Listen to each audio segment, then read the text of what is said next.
long ago, before the age of iron and glass. There was a land untouched by time, a place of shadows and whispers, a village tucked deep beneath the arms of the old trees. Its name was Kokoma. Kokoma. In Kokoma, the night did not belong to man, for at the stroke of 9, silence fell. Not the peace of sleep, but the silence of fear. For no soul dared wander beneath the moonlight, because when the moon rose, she walked. Medusa, a spirit with many heads. Eyes that froze the soul, and a wrath gifted by the god Apara. She was summoned by the elders to protect the village. But her justice was swift, her mercy non-existent. But even in places drenched in fear, sometimes a single spark dares to glow. Her name was Jessica. Just 16, and already a storm in human form.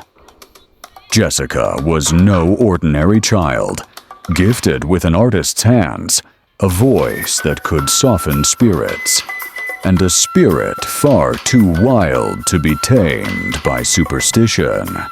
She was strong-willed, bold, and brilliant.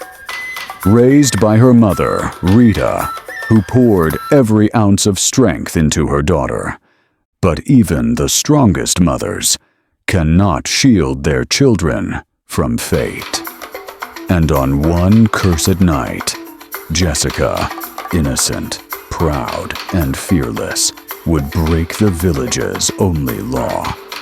She would step into the dark and walk straight into the clutches of the cursed guardian herself. The night spirits of Kokoma, the curse of Medusa.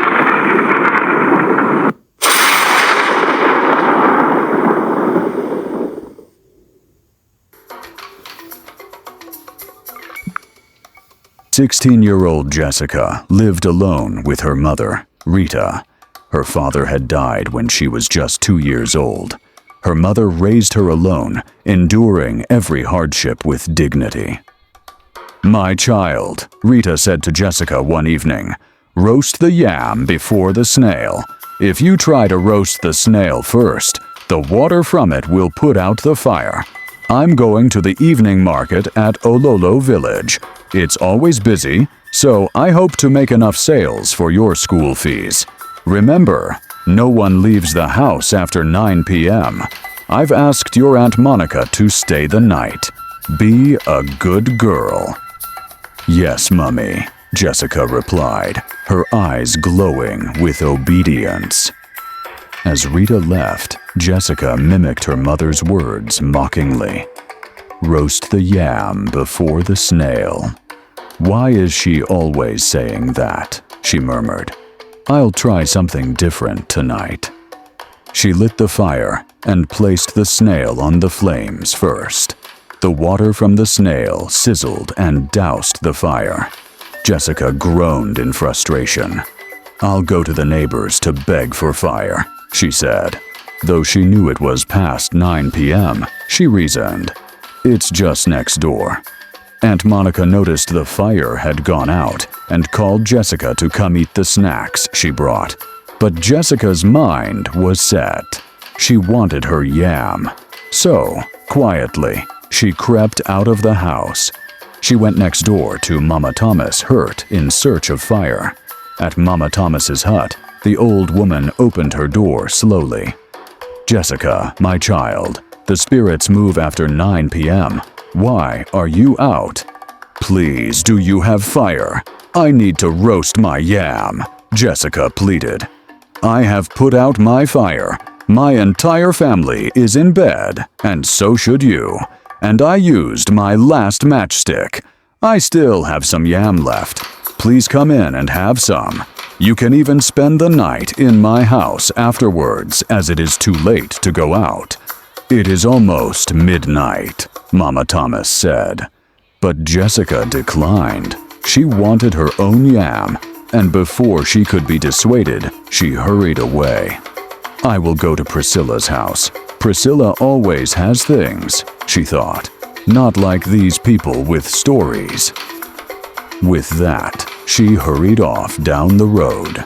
She ran down the lonely dirt road singing.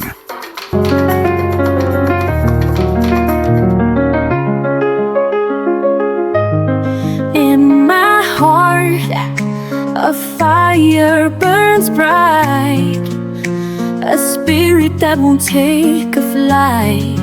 With every step I break the chains. My wings spread wide, I'll rise again. I've got something great in me, I will fly. I'll fly away, show the world what is great in me. My dreams take flight, come what may.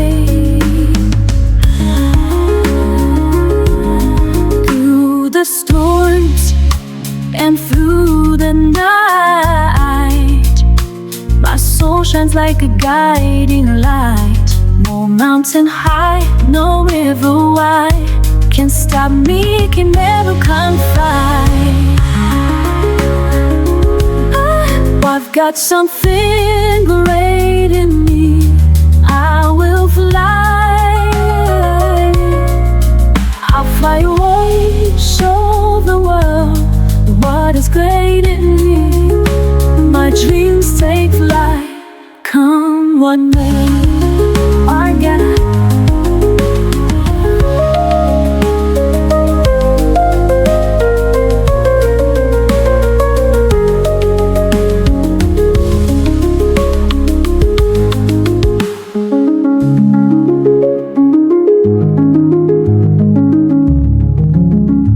Crickets chirped. The moon glowed behind a gray veil of clouds.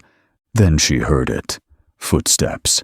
First faint, then louder, then many. So many that she had to shut her ears and was very afraid. Shadowy figures surrounded her. Cold sweat trickled down her back.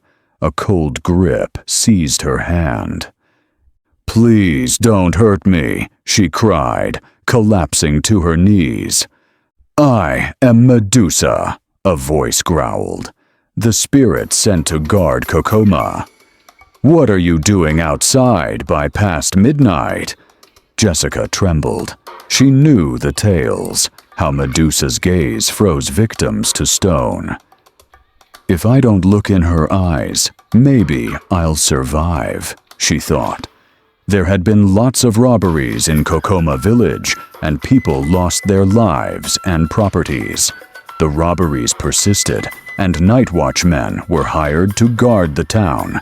But alas, they also became victims and fled for their lives. The village elders had gathered and sought the spirits of the land to guard their land. Okiri, the village native doctor, had performed a sacrifice, and the elders had agreed that starting 9 p.m., the spirits should unleash fury on anyone they saw, as no one was expected to be outside by that time. Every year, they sacrificed burnt food offerings to Apara, the head of the spirits, to send its own to guard their land. Medusa was the messenger of Apara tasked with this assignment. "What are you doing outside?" Medusa asked again. "It is midnight. Talk before I strike you." "My name is Jessica. I am Rita's child. I belong to this village. I only came out to get fire to roast my yam," Jessica muttered. "Roast yam by midnight," Medusa laughed darkly. "We know your type. Liars, thieves, you all sound the same. I've handled cases of villagers stealing from their own. Why should you be any different? If you are, then tell me something." "Anything." before I strike." She paused, her voice softening slightly. "Your voice. It's nice. I could have struck you immediately, but I followed you, just to keep hearing it. It pleased me. Beautiful. Rare. Give me your voice and some of your beauty. In return, I'll let you live." Jessica stood frozen, unsure of what to do. Deep down, she feared that refusing Medusa meant she would never return home, never see her mother, never live her dreams. "No matter how ugly I become or how strange I sound," she thought, "Mummy will never reject me. She'll be happy. Happy that I'm with her at all." Jessica thought for a moment. Then, with quiet resolve, she asked, "If I do, as you've said, will you let me go home to my mother?" Medusa paused. The instruction from Apara had been clear. Freeze anyone found outside past 9 p.m. That was the curfew agreed upon by the villagers for their safety. Sparing Jessica would mean breaking the rule, and Apara would surely punish her for failing to carry out the task. But Jessica's voice and her face, they were worth it. No one would know. Jessica's words would not be clear after the swap, similar to the fact that she, Medusa, only became audible to her victims moments before she froze them. So Jessica having her voice meant inheriting such incomprehensible mutters. She won't be able to tell this story, Medusa thought. With that, she performed the magic. She stole Jessica's voice and part of her beauty, and in return, she gave Jessica her own voice and ugly looks. Now, Medusa could speak and sing like Jessica. Jessica's words after the exchange became broken echoes, jumbled, distant, like whispers from the abyss. For just as Medusa could only be heard by her victims moments before they turned to stone, Jessica, now bearing her voice, could speak only in the same haunting, incomprehensible mutters.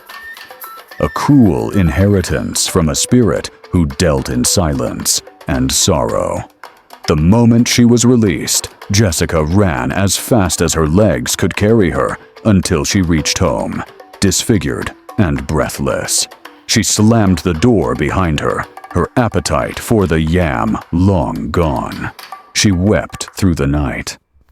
Rita returned early from Ololo with joy in her heart and sails in her purse.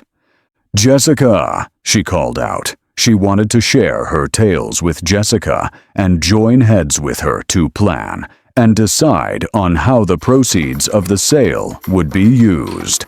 But what she saw shattered her spirit. Her daughter sat in a corner, her face unrecognizable, her voice reduced to incoherent muttering. Cho chi cho. She could only recognize her by her dress. "Who has done this to you?" Rita cried.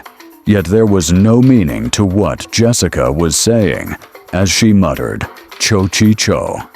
She turned to Aunt Monica. A bitter argument erupted. "I left her with you." "She wouldn't listen. She snuck out behind my back," Aunt Monica replied. Rita ran to Okiri, the native priest, but even his divinations failed to explain what had happened.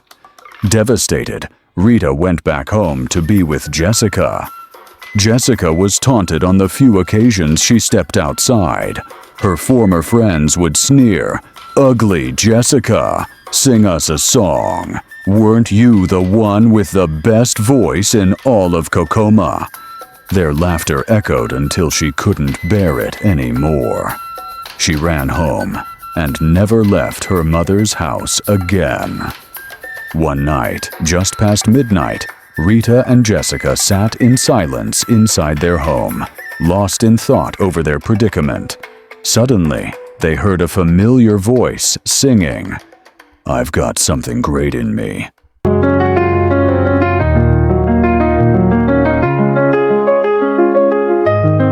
In my heart, a fire burns bright, a spirit that won't take a flight.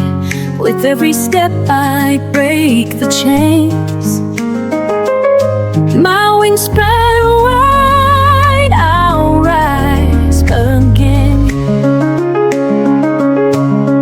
I've got something great in me, I will fly. I'll fly away, show the world what is great in me. My dreams take flight, come what may. Through the storms and through the night, my soul shines like a guiding light. No mountain high, no river wide can stop me, can never confide. I've got something great in me, I will fly. I'll fly away, show the world what is great in me. My dreams take flight, come what may.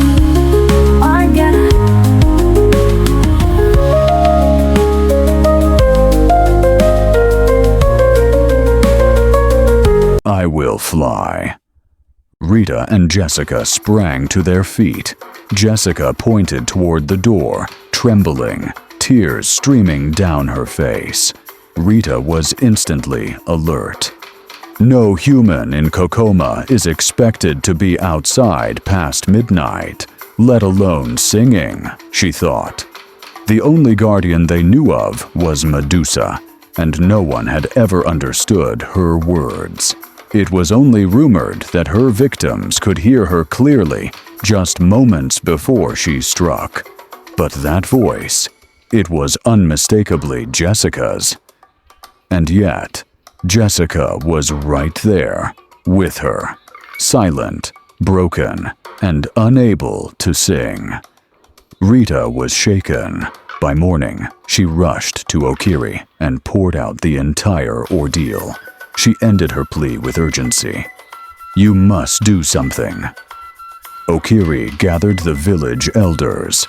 A sacred fire was lit. Medusa was summoned. Medusa appeared in a whirlwind of red mist and flame. Okiri shouted, "You must return what you stole." Medusa feigned ignorance. Okiri pressed on. "You took what was not offered. When did ordinary humans, those who are not your victims, begin to hear you? When did you start singing, and when did your voice become melodious? I order you to speak." Medusa's fury ignited. Her eyes blazed red, her mouth twisted with rage. She had been questioned by a mortal. "You dare question and command me? I am Medusa, the fearless flame of Apara, the unblinking eye of vengeance. I freeze the hearts of liars. My fury scorches the wicked. Who are you to challenge me?" With a roar, Medusa unleashed a strike of thunder and fire toward Okiri. He dodged as the surrounding vegetation caught ablaze. Lightning clashed and the skies split. Medusa and Okiri clashed, a fierce battle of wind, fire, fury, and defiance. Heads rose from Medusa's back, each chanting curses and unleashing fire. The fire burned hot. Okiri let out a scream. The strokes of fire from Medusa were scorching, launched at him in rapid, merciless succession. He tried to match her power, but he was slipping. His energy waned, yet his resolve held firm. Defeat meant death, and worse, the girl would remain bound in darkness. Medusa unleashed another wave, fiercer, more consuming. Each stroke ravaged his strength, sapping the essence of his spirit. His knees buckled, but his eyes remained fixed on the trembling figure of the young girl. He had come to set her free, and he would not turn back now. Okiri raised his divinity staff high, its tip gleaming with sacred symbols etched by time itself. With a voice that shook the silence of the forest, he summoned every ounce of power he had ever known. Every chant, every ritual, every secret passed down from the ancestors. His eyes blazed with the fury of justice, and the winds howled in response, as if the gods themselves paused to watch. Flames danced in Medusa's eyes, her wrath rising like a storm. But Okiri was determined. Okiri slammed his staff to the ground, summoning a tidal wave of water to quench Medusa's flames. But she raised her fire higher. With a furious cry that echoed through the trees like 1,000 dying voices, Medusa raised her fire. Her hair, each strand a living flame, whipped into the air, writhing like serpents in the storm. The fire roared from her palms, now no longer red, but a blinding white blue, the color of rage beyond reason. Trees bent back from the heat. The earth shook and cracked beneath her feet. She was no longer just a guardian. She was a tempest, an embodiment of vengeance, and she would not be undone by a mortal's staff. She also froze the trees and turned the battlefield into ice. Medusa fought fiercely with both fire and ice, dealing Okiri mighty blows. Okiri was thrown to the ground, injured and visibly shaken. Medusa's voice echoed, fierce and cold. I am Medusa, the flame that walks in moonlight, the whisper in shadows where cowards tremble. I am the fear carved into silence, the eye that never blinks, the gaze that never forgives.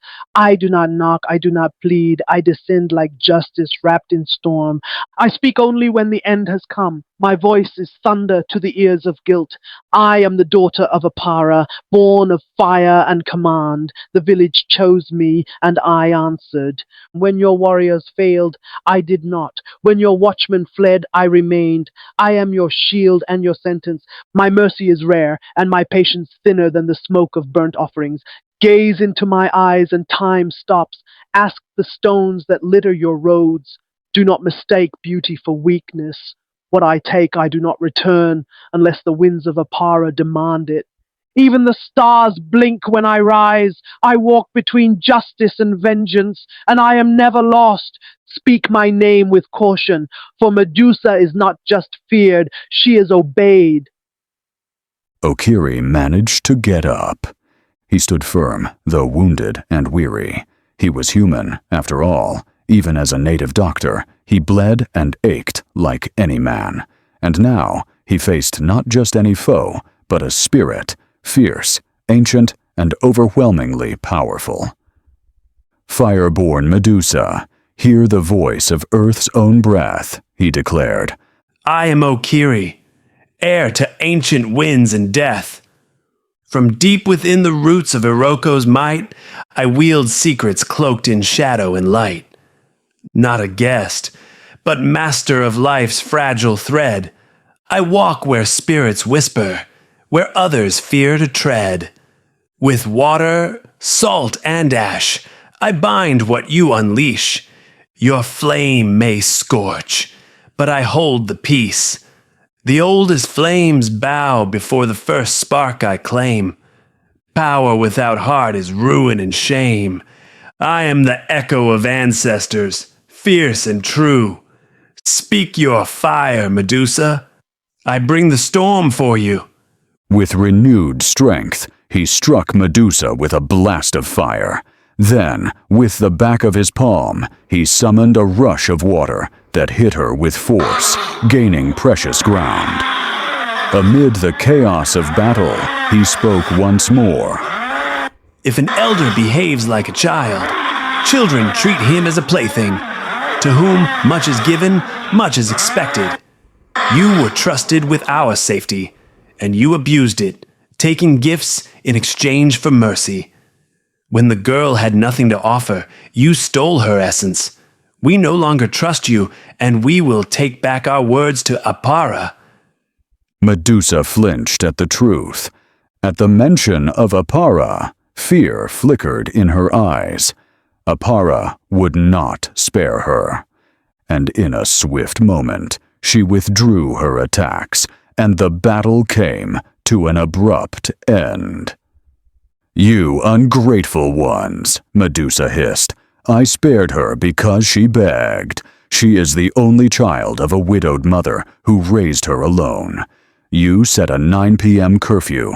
I still must bear Apara's punishment for my compromise. I will get even. I will return her voice and beauty, but then I will freeze her.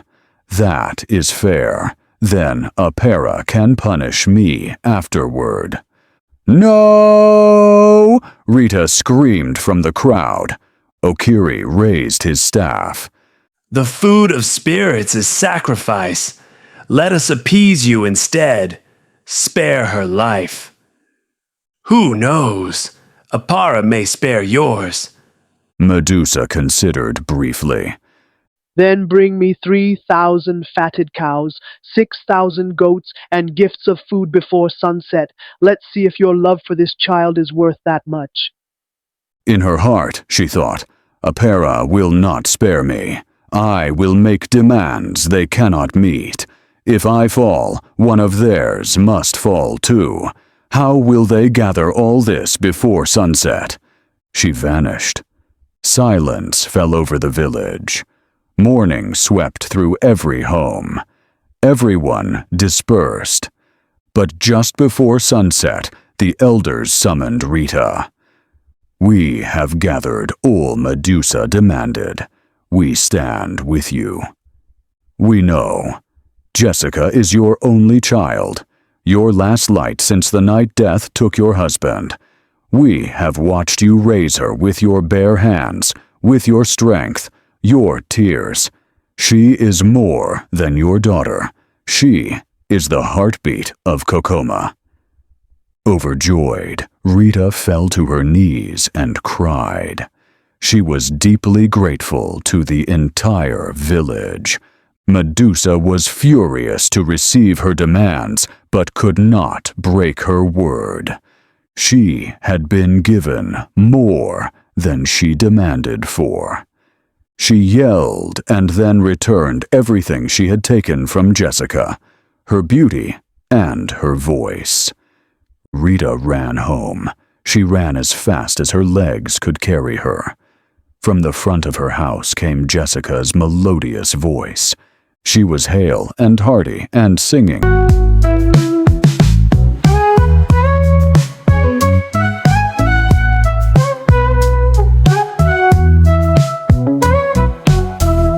In my heart a fire burns bright, a spirit that won't take a flight. With every step I break the chains, my wings spread wide, I'll rise again. I've got something great in me, I'll fly away, show the world what is great in me. My dreams take flight, come what may. Through the storms and through the night, my soul shines like a guiding light. No mountain high, no river wide can stop me, can never confide. I've got something great in me, I will fly, I'll fly away, show the world what is great in me. My dreams take flight, come what may. Rita ran inside and embraced her. "Mummy, I'm sorry for my disobedience. Please forgive me," Jessica said. Mother and daughter hugged and cried. As for Medusa, Apara spared her life, but demoted her. From that day forward, Apara personally guarded the village. News spread quickly. Kokoma became known not for its spirit guardian, but for its unity, love, and the power of a mother's plea. And so, from the ashes of disobedience and the shadows of the supernatural, came a lesson older than the hills. What love builds, no spirit can destroy. What is made in me? My dreams take flight, come what may. Through the storms and through the night, my soul shines like a guiding light. No mountain high, no river wide can stop me, can never confide. I've got something great